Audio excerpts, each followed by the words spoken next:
नमस्कार। आकाशवाणी जयपुर अजमेर से प्रस्तुत है प्रादेशिक समाचार।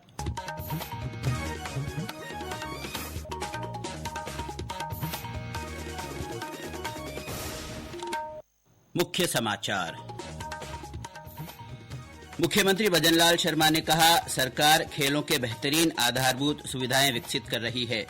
जयपुर में रन फॉर फिट राजस्थान को हरी झंडी दिखाकर रवाना किया। मुख्यमंत्री रोजगार उत्सव और युवा सम्मेलन आज कोटा में 7,800 से अधिक युवाओं को नियुक्ति पत्र वितरित किए जाएंगे।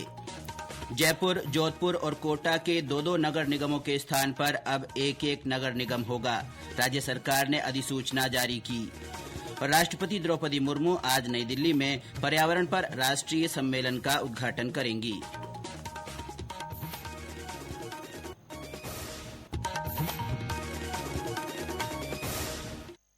समाचारों के साथ मैं अब्दुल हनीफ और अब समाचार विस्तार से।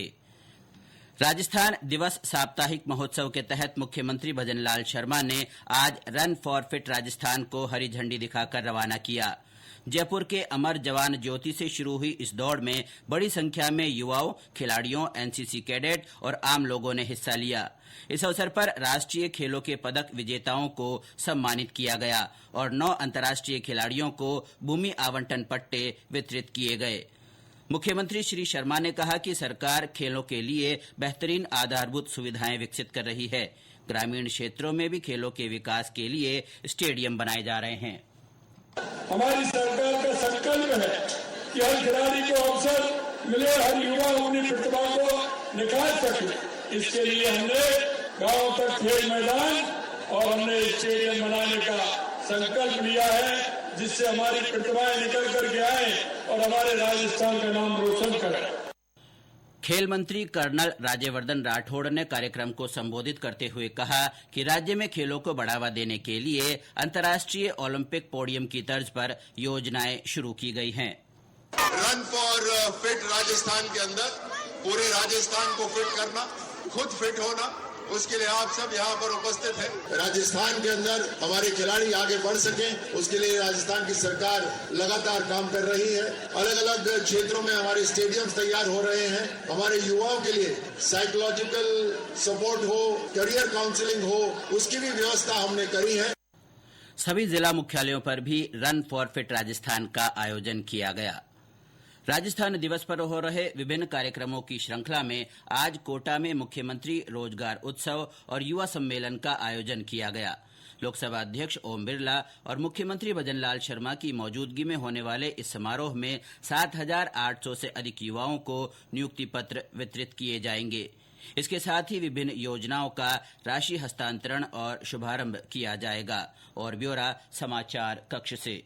कोटा के दशहरा मैदान में होने वाले समारोह में स्कूली विद्यार्थियों को यूनिफॉर्म के लिए 300 करोड़ रुपए से अधिक की राशि हस्तांतरित की जाएगी। मुख्यमंत्री शिक्षित राजस्थान अभियान का आगाज होगा। साथ ही स्किल और युवा नीति का विमोचन किया जाएगा। वहीं अटल ज्ञान केंद्र, नशा मुक्ति केंद्र और निजी क्षेत्र में रोजगार पर वित्तीय सहायता योजना और द्रोणाचार्य पुरस्कार विजेताओं को भूमि आवंटन के लिए दिशा निर्देश जारी किए जाएंगे।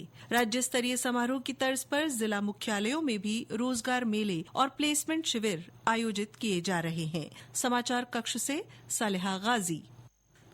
ऊर्जा मंत्री हीरालाल नागर ने कल कोटा में समारोह स्थल का जायजा लिया। मीडिया से बातचीत में उन्होंने कहा कि जनता से सीधे जुड़ाव और पात्र व्यक्तियों को योजनाओं का लाभ पहुंचाने के लिए प्रदेश भर में विभिन्न आयोजन किए जा रहे हैं।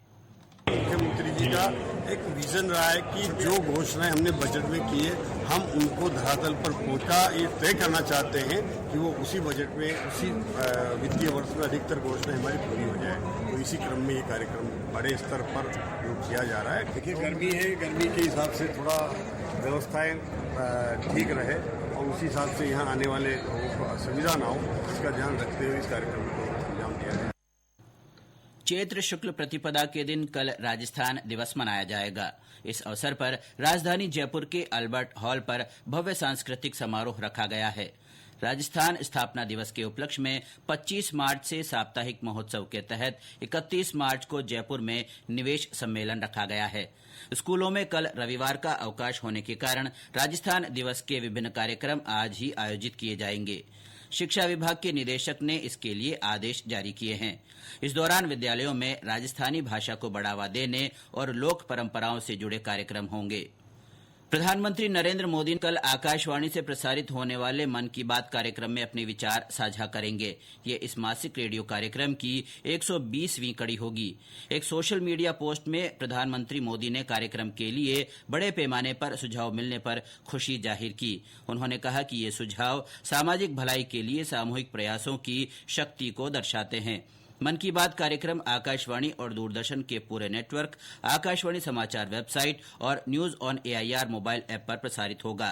इसका सीधा प्रसारण आकाशवाणी समाचार, दूरदर्शन समाचार, प्रधानमंत्री कार्यालय तथा सूचना और प्रसारण मंत्रालय के YouTube चैनल पर भी किया जाएगा। ये समाचार आकाशवाणी जयपुर अजमेर से प्रसारित किए जा रहे हैं। राज्य सरकार ने जयपुर, जोधपुर और कोटा के 2 नगर निगमों को एकीकृत कर एक नगर निगम बनाने की मंजूरी दी है। पिछली गहलोत सरकार ने जयपुर नगर निगम को जयपुर हेरिटेज और जयपुर ग्रेटर में विभाजित किया था। साथ ही जोधपुर और कोटा नगर निगमों को भी 2 नगर निगमों में बांटा गया था। मुख्यमंत्री भजनलाल शर्मा की मंजूरी के बाद स्वायत्त शासन विभाग की ओर से इनके एकीकरण की अधिसूचना जारी की गई। इन शहरों में अब नए सिरे से परिसीमन और वार्डों का गठन किया जाएगा।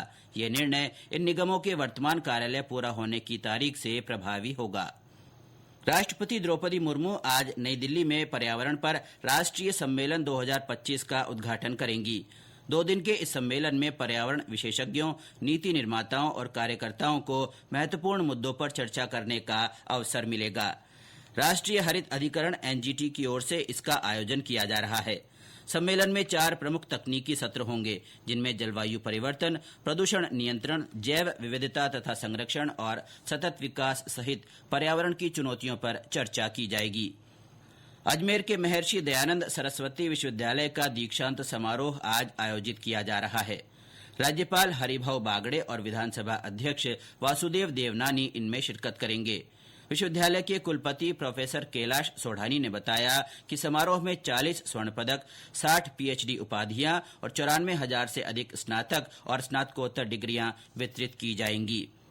राज्यपाल और कुलाधिपति हरिभाऊ बागड़े ने भरतपुर के महाराजा सूरजमल ब्रिज विश्वविद्यालय के कुलपति प्रोफेसर रमेश चंद्रा को निलंबित किया है। श्री बागड़े ने कल ये आदेश जारी किए। राज्यपाल ने प्रोफेसर चंद्रा के खिलाफ भरतपुर के संभागीय आयुक्त की जांच रिपोर्ट के आधार पर उन्हें निलंबित किया है। राजस्थान माध्यमिक शिक्षा बोर्ड की 12वीं कक्षा के वाणिज्य वर्ग की व्यवसाय अध्ययन विषय की परीक्षा 9 अप्रैल को होगी। बोर्ड सचिव कैलाश चंद्र शर्मा ने बताया कि 22 मार्च को हुई व्यवसाय अध्ययन की परीक्षा को निरस्त कर दिया गया था। बोर्ड ये परीक्षा दोबारा करवाएगा। इससे पूर्व निर्धारित परीक्षा केंद्रों पर 9 अप्रैल को लिया जाएगा। मुख्य निर्वाचन अधिकारी नवीन महाजन ने कहा है कि निर्वाचन आयोग ने चुनावी प्रक्रिया में रचनात्मक सुधार के लिए सुझाव मांगे हैं। श्री महाजन ने कल जयपुर में विभिन्न राजनीतिक दलों के प्रतिनिधियों के साथ बैठक की। उन्होंने कहा कि देश में चुनाव प्रक्रिया को अधिक व्यवस्थित, मजबूत और पारदर्शी बनाने के लिए आयोग ने कवायद शुरू की है। इसी कड़ी में हितधारकों से रचनात्मक सुधार के लिए सुझाव आमंत्रित किए गए हैं। उन्होंने बताया कि प्रदेश भर में स्थानीय स्तर पर राजनीतिक दलों के प्रतिनिधियों के साथ विचार विमर्श का दौर पूरा कर लिया गया है। मुख्य निर्वाचन अधिकारी ने सभी दलों के प्रतिनिधियों से कहा कि वे मतदान केंद्र के स्तर तक सक्रिय भागीदारी सुनिश्चित करने के लिए अपने अपने दलों के बूथ लेवल एजेंट नामित करें और उनकी सूचियां संबंधित चुनाव अधिकारियों को उपलब्ध कराएं। और अंत में मुख्य समाचार एक बार फिर। मुख्यमंत्री भजनलाल शर्मा ने कहा, सरकार खेलों के बेहतरीन आधारभूत सुविधाएं विकसित कर रही है। जयपुर में रन फॉर फिट राजस्थान को हरी झंडी दिखाकर रवाना किया। मुख्यमंत्री रोजगार उत्सव और युवा सम्मेलन आज कोटा में 7,800 से अधिक युवाओं को नियुक्ति पत्र वितरित किए जाएंगे। जयपुर, जोधपुर और कोटा के 2 नगर निगमों के स्थान पर अब एक नगर निगम होगा। राज्य सरकार ने अधिसूचना जारी की। और राष्ट्रपति द्रौपदी मुर्मू आज नई दिल्ली में पर्यावरण पर राष्ट्रीय सम्मेलन का उद्घाटन करेंगी। इसके साथ ही प्रादेशिक समाचार बुलेटिन समाप्त हुआ। हमारा अगला बुलेटिन दोपहर 1 बजे प्रसारित होगा। नमस्कार।